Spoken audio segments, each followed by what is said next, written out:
Parādīšu jums ar piemēru, kā atšķiru brīdi, kad ķeramies nākamajam smilšpapīram. Tas ir, teiksim, no 80. grauda uz 120. Lūk, kur ļoti labi varam redzēt. Mums ir bijis 80. grauds.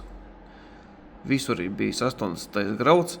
Lūk, kur ir jau 120. bijis. Mēs redzam, te švīku tādu vairs nav. Tā kā ar 80. Principā jau varam saprast, ka mēs jau varam virzīties tālāk un šeit jau ņemt 180. smilšpapīru. Ir iepriekšējā grauda defekti jāsalabo, lai tu varētu virzīties tālāk. Tā kā šeit ar 120. esam izlabojuši šos defektus, mēs varam jau pāriet uz 180. Lūk tā, izmantojam.